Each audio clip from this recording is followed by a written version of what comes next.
pulang ke Bandung, di kereta sudah pingsan. Pingsan? Sudah pingsan. Gulanya juga sampai 660. Wow. Saya semua, tapi lama-lama saya berpikir gitu. Apa saya akan terus bergantung pada obat? Nah, gitu ya. Ternyata makin lepas dari ketergantungan terhadap obat. Pak, Bapak merasa nyaman segala macam. Tapi kalau dengan istri kewajiban masih dilaksanakan enggak? Saya langsung, alhamdulillah baru tadi malam, Dok. Pak Pahe ya? Ya, Pak, kita ngobrol-ngobrol santai aja ya. Ya. Jadi tujuan kita bikin video ini untuk edukasi masyarakat juga yang mungkin punya keluhan kayak Bapak ya, sama mungkin ada diabetes, ada stroke, sama ada saraf kejepit. Paling banyak kita tangani di sini. Nah, terus kita juga ingin menjawab kenapa sih ada yang berobat itu ada yang ada khasiat, ada yang enggak. Mungkin boleh diceritain dulu nggak Pak Pahe ini sakitnya apa, riwayatnya gimana? Ya. Oke, pertama tentu saja terima kasih Pak Jo. Tahun 2016, jadi kira 10 tahun lalu lah ya. Iya, 10 tahun. Saya periksa lab. Sebetulnya sejak usia 40 saya sudah rutin periksa lab. Per 6 bulan sekali itu minimal saya periksa lab. Kalau boleh tahu sekarang usianya berapa Pak? Genap usianya saya. Genap? Genap. 66. 66? 66. Oh iya, luar biasa. Jadi ya? sejak 40 itu saya udah biasa. Tapi nggak kelihatan 66 loh Pak. Kelihatan 17 ya. Iya, 17 naik dikit lah. Naik dikit lah. Lebih-lebih dikit lah ya. Oke, Ya, tadi jadi- sampai ini ya, umur jadi, 40. Ya, sejak 40 saya selalu periksa lab dan semuanya bagus lah.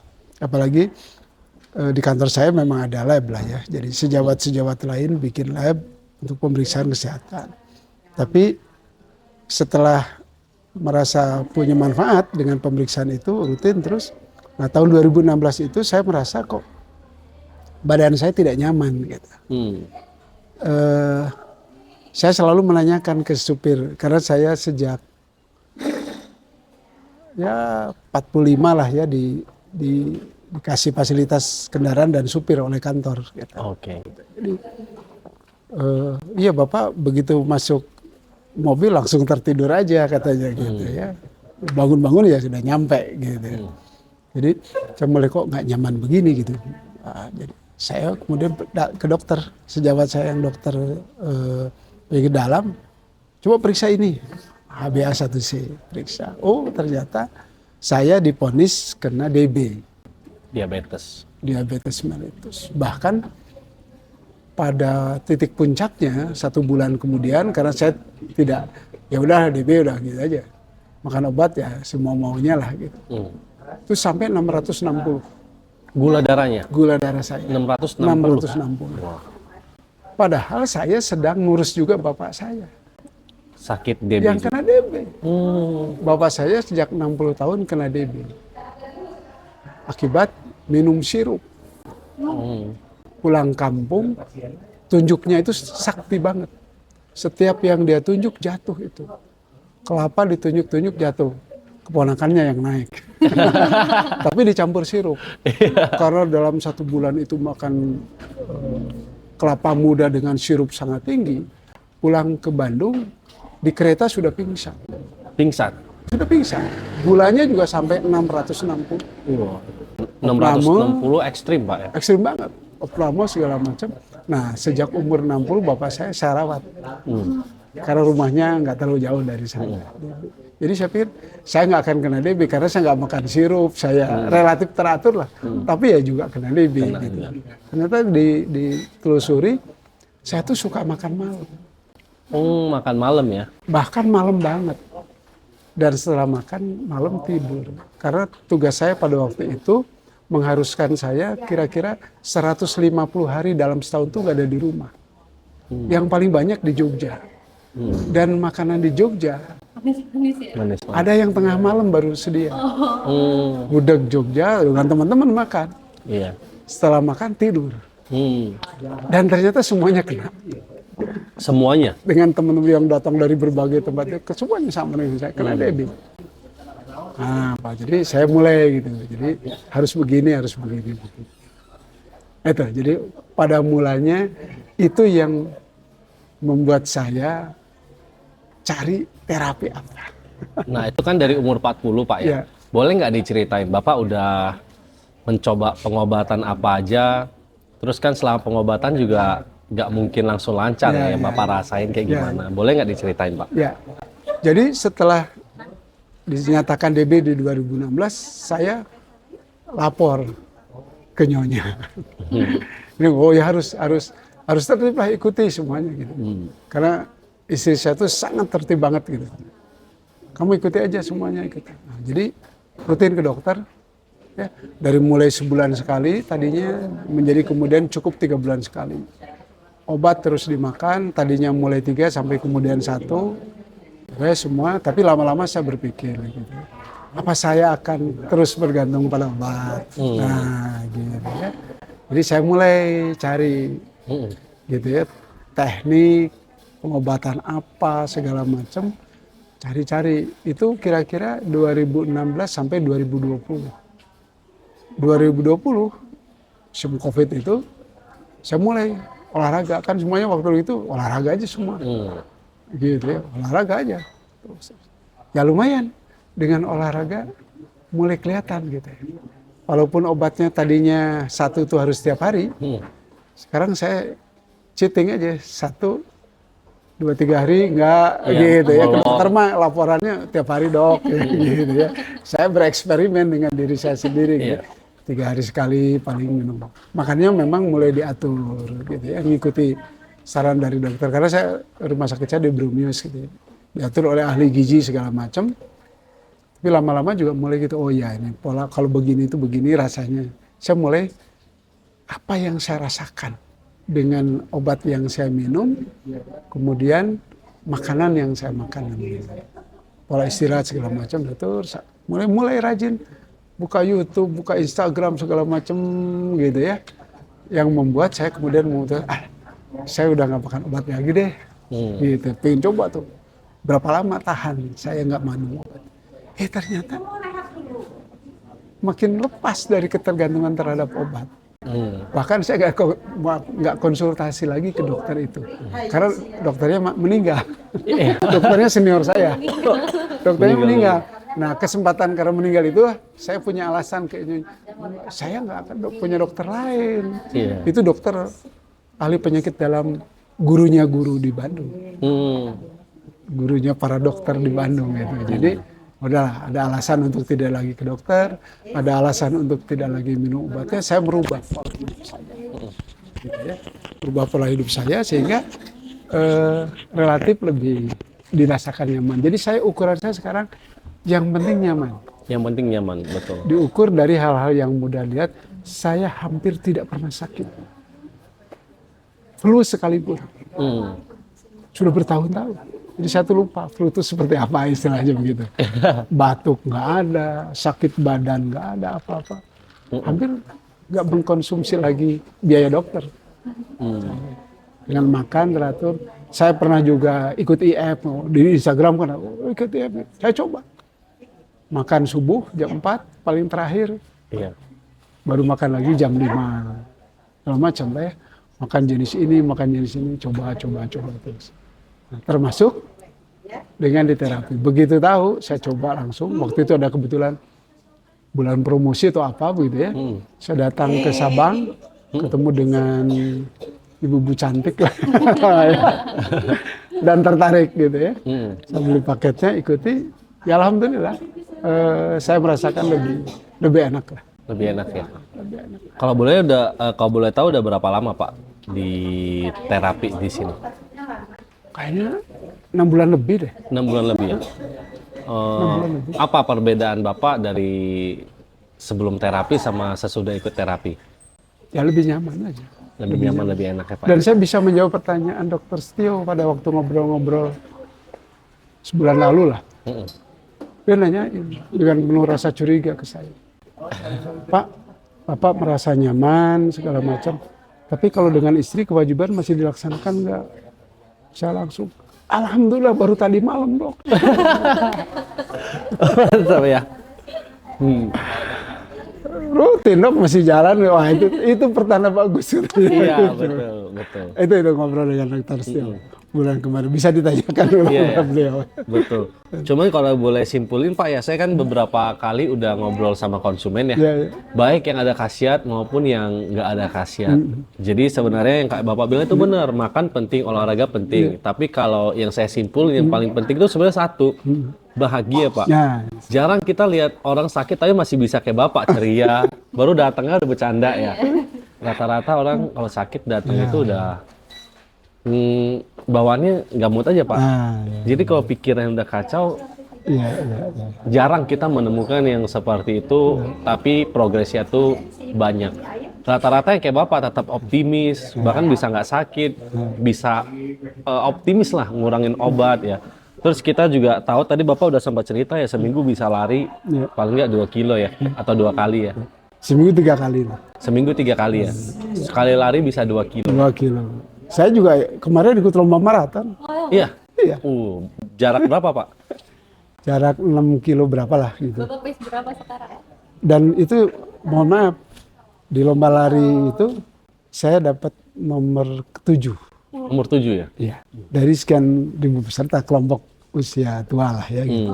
Kelompok usia tua. Lumayan. Ya lumayan. Dan tidak sampai mogok di jalan, berhenti sampai finish gitu. Iya. Teman-teman saya yang seusia saya juga kaget gitu. Nyampe juga loh. Jangan seusia Bapak, kita pun belum tentu sanggup Pak. Nggak terbiasa soalnya kan, kita nggak. Iya, terbiasa. Saya masih nge-gym 3 kali, paling tidak 2 kali lah gitu. Iya, itu sangat membantu Ya. Pak. Cuman dari Ya, termasuk saran dari dokter itu juga. Dokter Setio Iya, ya? itu. Jadi jangan hanya lari atau jalan. Karena itu aerobik saja. Jadi Betul. Dokter kemampuan ototnya juga harus ditingkatkan. Dokter Setio juga luar biasa itu Pak.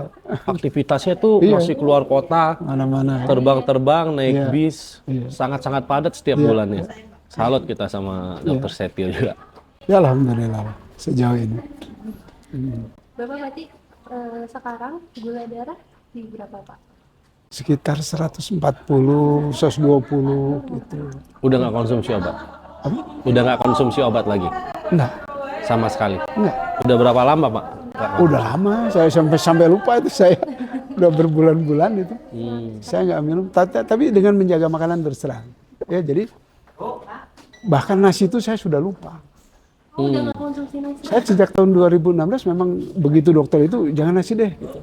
Gantilah dengan kentang atau segala macam. Tapi sekarang ya kentang ya gitu ya. Nah, menarik nih, Pak. Boleh tanya nggak? Sebenarnya Umbi. kan orang Indonesia itu kan susah banget ngilangin nasi. Persis. Gimana caranya? Ada tips nggak Pak? Bagi saya nasi itu makanan yang mudah digantikan. Kan gitu ya. Kalau pergi ke kondangan-kondangan, kenapa nggak makan nasi? Udah kenal dari dulu. Jadi buat saya gitu. Jadi simpel aja saya mikir. Nasi kan gampang. Kita bikin dimanapun, kapanpun, beli dari manapun. Tapi makanan-makanan yang bagus lah gitu ya. Jadi yang entah itu daging. Saya konsumsi dagingnya memang banyak. Oh, Saya konsumsi daging banyak. Protein itu banyak. Saya sarapan telur saja pagi itu 4. Gitu ya. Nanti siangnya ya daging dengan segala macam bentuk lah ya gitu. Saya memang banyak makan protein. Sayur juga banyak gitu ya. Walaupun ada juga pandangan katanya, nanti gimana dengan darah tinggi segala macam. Yuk periksa sekarang, saya bilang dengan teman-teman, yuk periksa sekarang, taruhan. Kalau saya lebih buruk dari Anda, saya bayar lab Anda sama saya. Begitu. Alhamdulillah pemeriksaan semua indikator. Kecuali gula itu aja yang, oh ya target saya terus terang di bawah 100. di bawah 100 Di ya? bawah 100. Tapi dengan 120, 110 gue nyaman. Itu udah Saya oke lah, merasa Pak. nyaman, saya oke. Dan saya ngomong ke dokter teman saya, yang dokter tapi nggak Iya. saya nggak diperiksa sama beliau. Dokter penyakit dalam aja bisa. Oh itu udah bagus sekali. Udah bagus Udah Pak. aja, yang penting mah tubuh merasa nyaman deh. Karena sebetulnya setiap orang berbeda, makanya kan range, pakai range katanya. Iya. Sekian sampai sekian ya, ada orang yang nyaman di titik ini, ada yang nyaman di titik ini. Saya merasa dengan segini, oh saya nyaman, oke.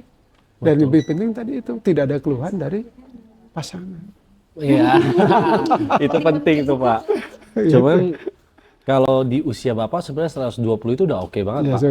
Iya, makanya. kerendahan juga nggak bagus. Iya.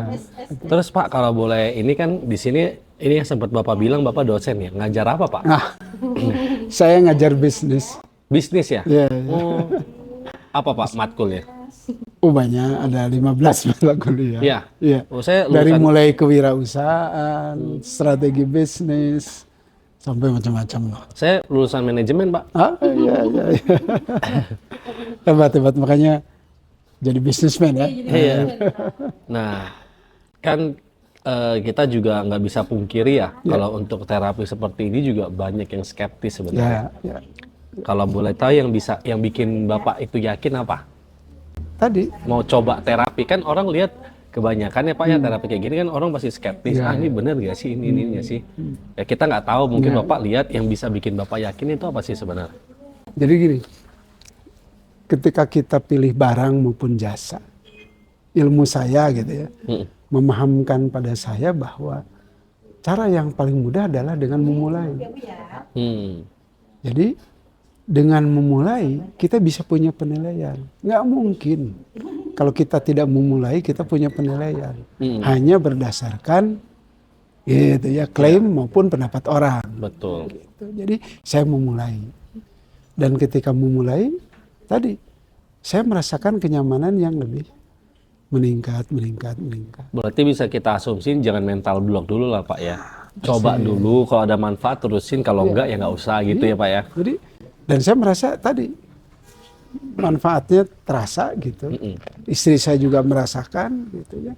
Dan anak-anak saya yang masih di rumah juga merasakan gitu ya. Gitu. Walaupun saya nggak terlalu suka marah, itu dari dulu saya nggak terlalu. Tapi merasakan mau apa?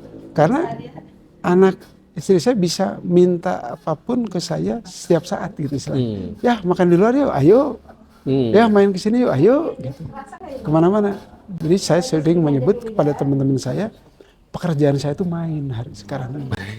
Ya memang harus Pak. Jadi kalau saya tuh nyaris setiap hari main itu. Dalam pengertian saya main segala macam. Orang lain main, saya pasti main. Orang lain kerja, saya mau main. Gitu. Teman-teman saya di kantor udah tahu itu semua. Jadi kalau main si bahe katanya. Iya. Tapi Bapak setuju nggak sama saya? Di antara semua olahraga, makanan, yang paling penting itu pikiran. Pasti itu.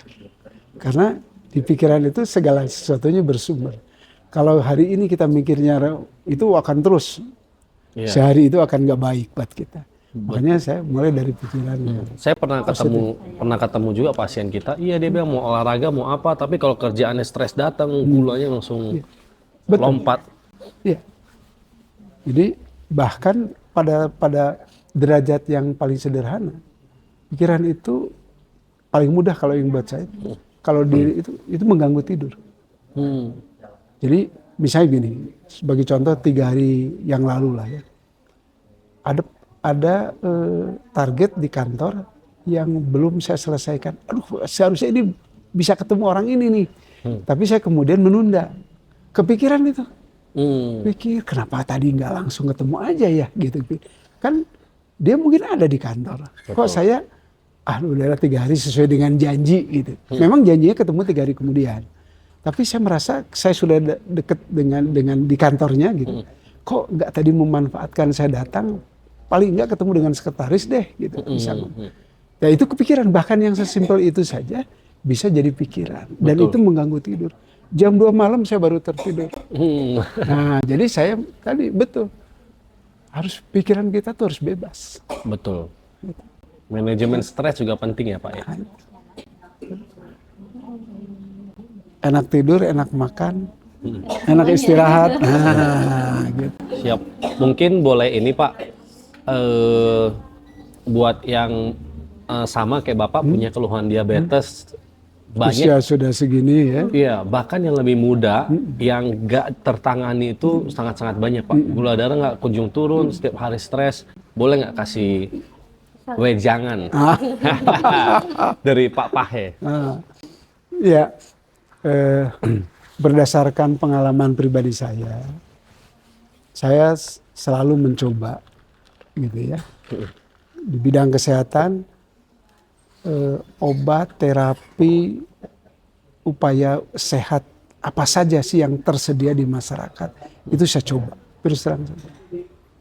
Nah tadi karena saya ingin mencoba, maka saya menemukan tadi, oh ini bisa dilanjutkan, ini tidak, gitu ya.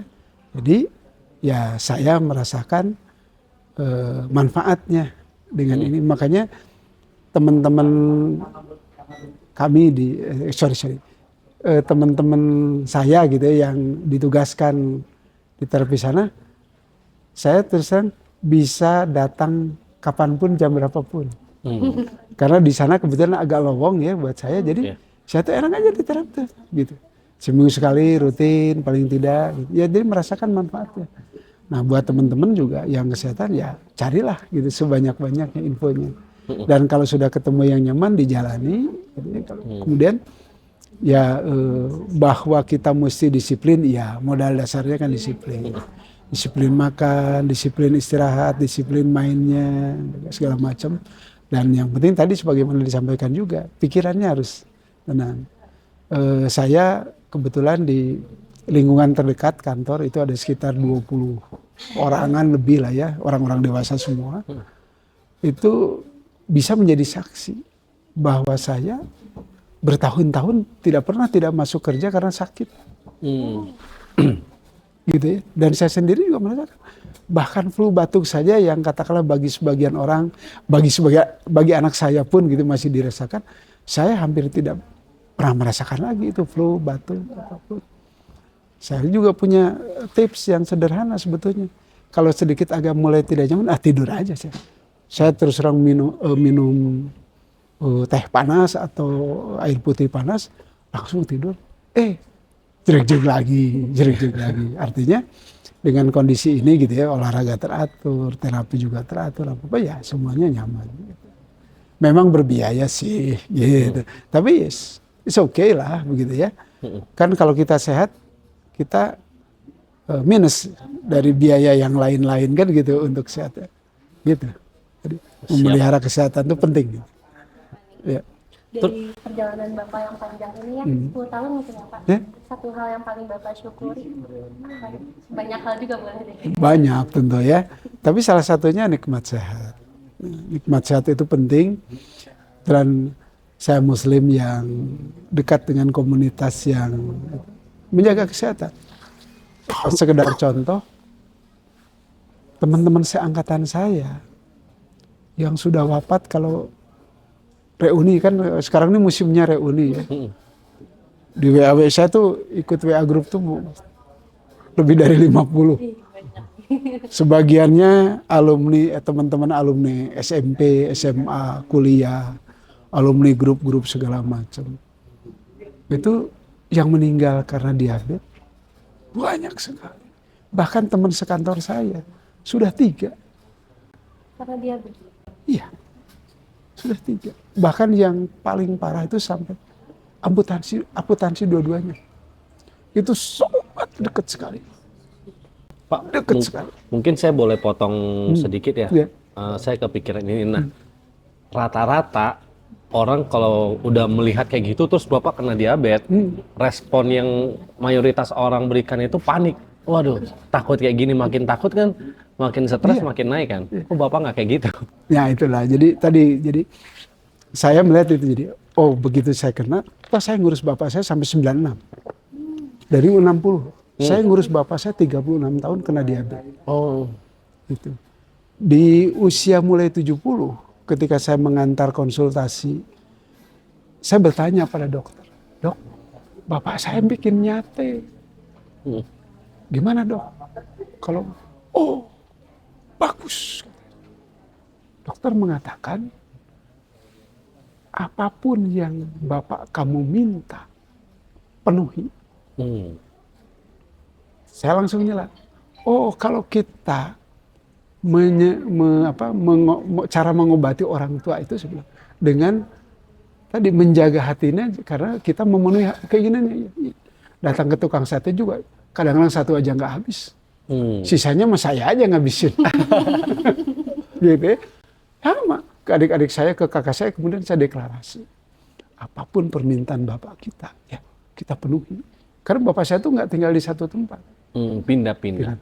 Ibu saya juga kemudian ngikutin itu, ya pindah-pindah. Gitu.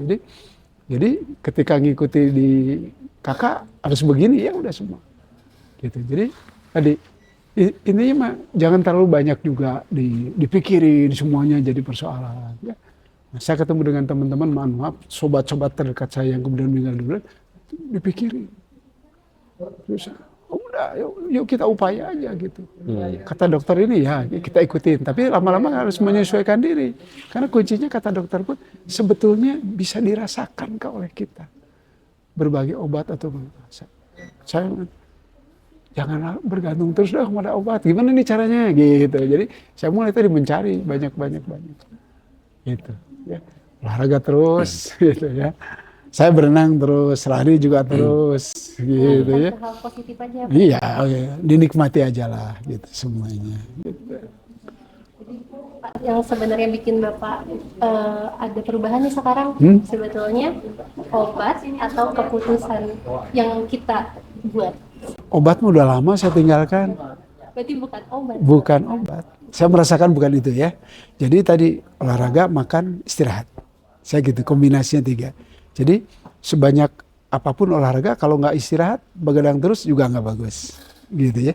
Jadi di berbagai itu media sosial kan sebaiknya tidur sebelum jam 9, saya coba ikuti. Karena saya nggak pernah bisa sebelum jam 12 malam tidur. Saya gitu. banget tuh, Saking banyaknya pekerjaan. Tapi saya mulai merasa mesti diatur gitu ya. Jam 9 saya matikan HP jam 9 gitu ya. Dulu kan nggak ada, udah aja terus HP gitu ya. Saya sekarang jam 9 matikan, kemudian berusaha tidur gitu ya. Ternyata makin nikmat kan gitu. Tadi ikut terapi ya gitu, ikut gitu ya. Ikut olahraga senam segala macam ikut berenang walaupun saya nggak bisa berenang terus terang. Saya pakai pelatih di usia mulai 64 atau 63 saya mulai berarti pakai pelatih saya karena nggak bisa berenang saya. Tapi memang yang paling bagus itu sebenarnya buat orang yang lebih tua itu berenang sih katanya ya. Iya, kayak betul. Hotman Paris gitu juga berenang pagi-pagi. Dan ternyata dengan berenang tuh gitu ya. Enak banget gitu. Di Bandung ada kolam renang yang paling bagus lah gitu ya. Bisa berenang kapanpun karena ada air hangatnya gitu. Nah, jadi pakai coach gitu. Karena terus terang saya nggak bisa berenang. Walaupun kecil suka nyemplung ke Cikapundung saya. Sungai dari jembatan itu. Tapi karena banyak teman-teman pasti diselamatin gitu aja. Iya betul. Gitu. Nah, udah tua mau pakai pelatih. Jadi teratur gerakannya. Tapi kalau terapi air dingin pernah, Pak? Enggak. Itu bagus juga tuh, Pak. Kalau kok berenang di air dingin ya. Jadi dia air yang dingin, ya nggak nyampe minus lah, kayak 16 derajat mungkin kan. Itu biasa kita celupin kaki dulu ke dalam, 15 menit itu udah enak tuh, kaki udah kebas, masuk sauna. Ya. Belum nyoba tuh. Belum nyoba. Layak dicoba juga. Saya sering tuh. Saya paling muda di situ. Kalau baru-baru kan. Iya di grup nge-gym saya pikir nanti akan saya yang paling tua gitu. Ternyata saya yang paling muda. Segrup gym saya ada yang 72, 75. Masih nge-gym. Termasuk juga ada dokter di situ segala macam. Jadi saya paling muda 66. Ada Opa Gogi ya? Oh, Opa Gogi. Iya, umur 70-an tapi dia masih bisa pull up. Iya.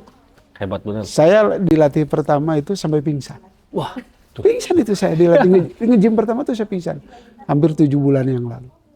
Kemudian diistirahatkan sebentar, maju lagi. Tapi jadi coach saya jadi tahu kapasitasnya. Jangan terlalu Pertama kali dulu hanya mampu ngangkat 3 kg.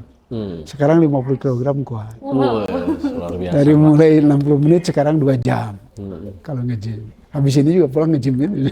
Jadwal nge-gym saya hari ini. Boleh Pak, sekali-sekali nanti minta videonya ya. Iya. Biar kita nanti share juga. Boleh. Pada lihat kalau ini nggak bohong-bohongan gitu loh.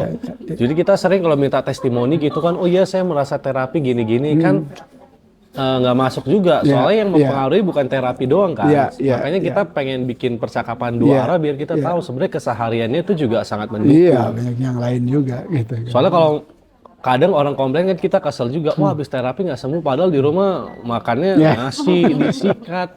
olahraga nggak mau kan Iya, kita juga susah Pak kontrolnya ya.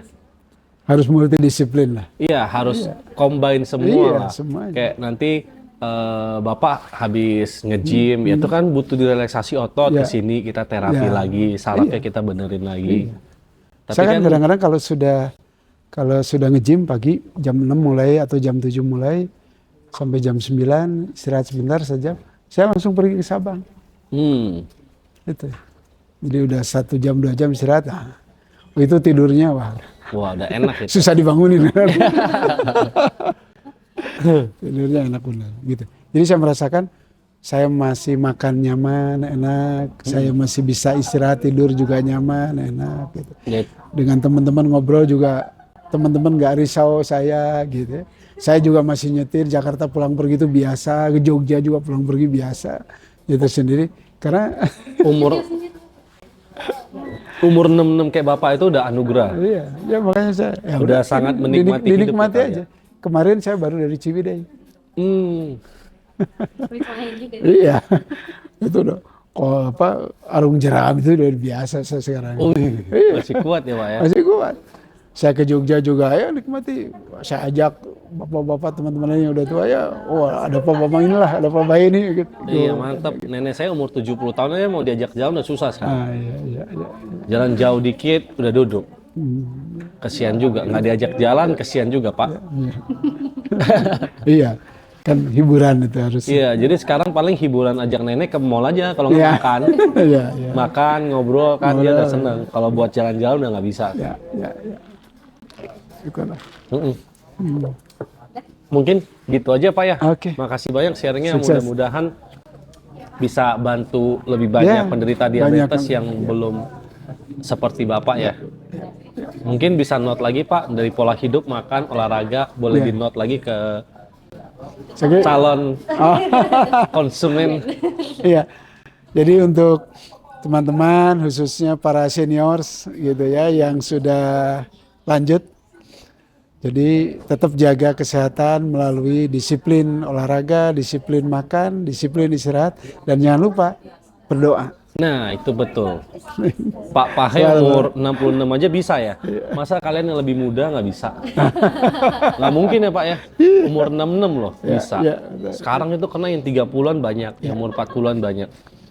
Dan dengan itu sampai saat ini alhamdulillah komunitas saya yang tadinya semuanya merokok kecuali saya, sekarang misalnya rokoknya sudah ditinggalkan, juga dikombinasikan dengan pola yang lebih sehat. Itu juga salah satu cara gitu. Yang merokok masih ada, tapi olahraganya harus lebih kuat gitu. Karena bapak saya juga merokok sampai tua. Iya, sampai umur berapa Pak? Ketika merokoknya sampai umur 86. 86 ya? Berhentinya karena sendiri juga bukan karena anak-anaknya. Kalau diminta berhenti sama anak-anaknya marah dia. Marah. Akhirnya dia, mau berhenti ngerokok. Kenapa berhenti ngerokok? Bosan. Ya udahlah. Jadi berhenti karena kesadaran sendiri. Siap kalau gitu Pak.